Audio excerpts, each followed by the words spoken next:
Bonjour, Sébastien Ley, président du parti 4 piliers. Je suis aujourd'hui avec l'un des vice-présidents du parti, Loïc Roussel, et nous voulions rapidement revenir avec vous sur le résultat des municipales du 28 juin 2020. Alors Loïc, on va se poser la question ensemble, comment nous, chez 4 piliers, nous interprétons ce qui s'est passé?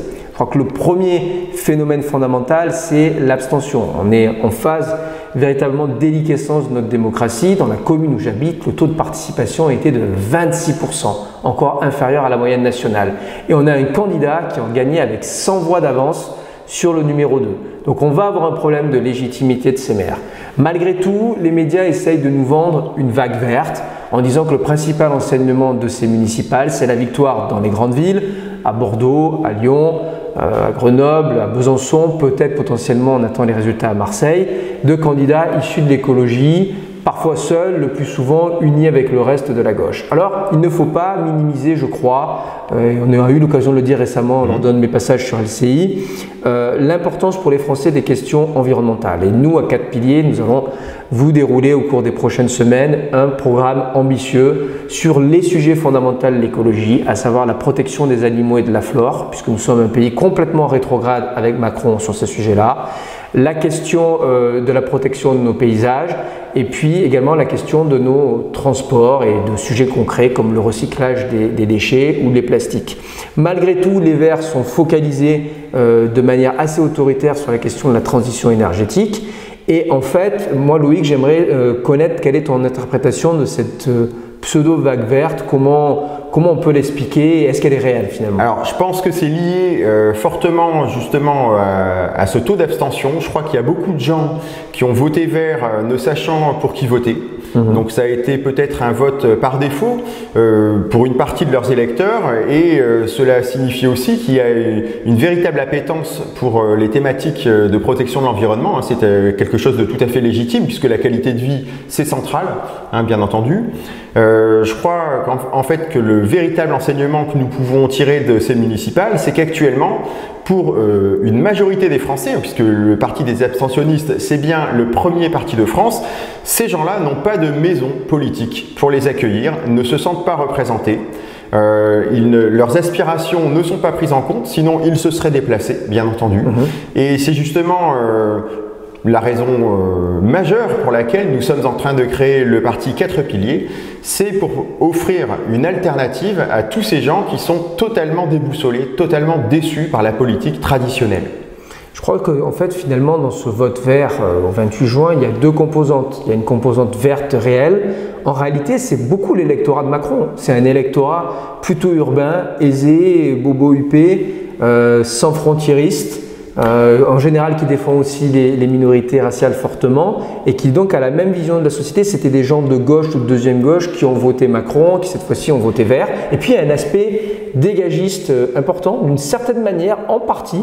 Ce vote vert, c'est un vote protestataire. Moi j'ai des amis qui classiquement ont voté à droite, qui ont complètement abandonné le parti LR qui ne répond pas à leurs attentes et qui ont voté aux européennes et là aussi aux municipales verts en se disant au moins sur ces questions environnementales, j'aurai une réponse à mes questions, une action concrète, ce qui ne veut pas dire que ces gens-là soient prêts à accompagner les Verts aux présidentielles ou aux législatives parce que le reste de leur programme ne les intéresse pas, il est souvent considéré comme gauchiste et l'incarnation, les personnes, encore moins. Est-ce que tu penses que cette dimension-là, elle est réelle pour toi? Alors oui, je pense que cette dimension, elle est réelle, bien entendu. Il y a beaucoup de gens qui votent vert sans y croire ou en ayant présent à l'esprit que finalement, pour beaucoup d'entre les politiciens professionnels encartés chez les Verts, on a affaire à des marxistes. Donc on a quand même affaire à des gens qui ne soutiennent pas le libre-échange, qui en fait luttent contre le capitalisme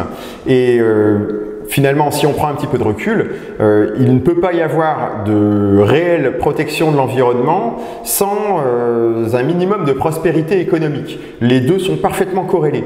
Les pays qui respectent le mieux l'environnement sont tous détectés par un indice qu'on appelle l'indice de performance environnementale et on constate que les pays les mieux classés dans l'indice de performance environnementale sont aussi des pays qui pratiquent le capitalisme de concurrence, c'est-à-dire le capitalisme des commerçants, des artisans et des PME.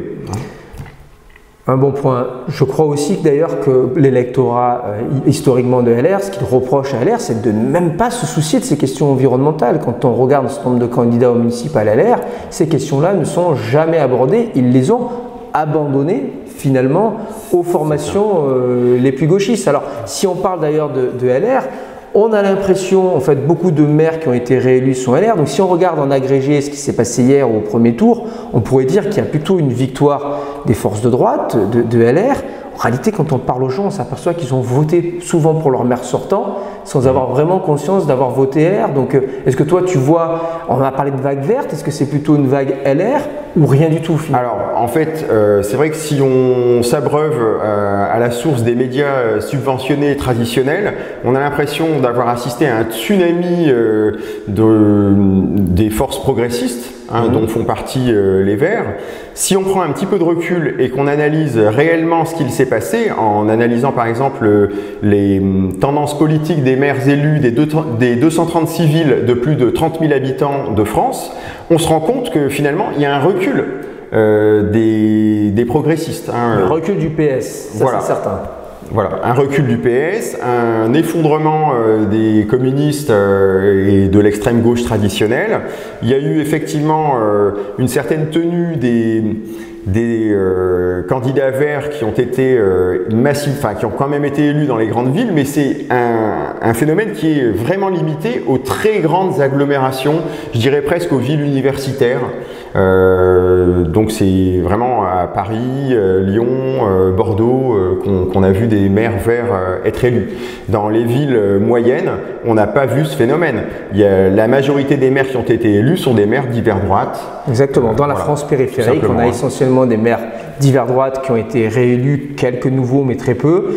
Au niveau des divers gauches ou socialistes, on a plutôt un déclin réel. Dans les grandes villes, finalement le PS s'est effondré parce qu'il a été remplacé par les Verts et LR est plutôt en recul, toujours en échec à Paris, c'était le cas avec NKM, Rachida Dati n'a pas mieux fait. Et puis on va attendre les résultats définitifs à Marseille, mais en tout cas, parce que c'est décidé par arrondissement, mais en nombre de voix à Marseille, en 25 ans pour la première fois, LR et la droite ont perdu Marseille. Voilà. Bon, et puis ce qu'il faut souligner aussi, bien entendu, c'est que La République En Marche, le parti présidentiel qui a quand même… Échec phénoménal. Vraiment accès aux médias, c'est totalement effondré. C'est un échec total. Et comme en plus le parti n'existait pas dans les territoires, en fait, il n'est même pas créé. On peut dire que depuis 2017 et la victoire d'Emmanuel Macron, il ne s'est rien passé. En fait, on a affaire à un parti qui n'est pas du tout implanté dans les territoires, bien entendu. C'est sa principale faiblesse, je pense. Merci Loïc pour cette analyse.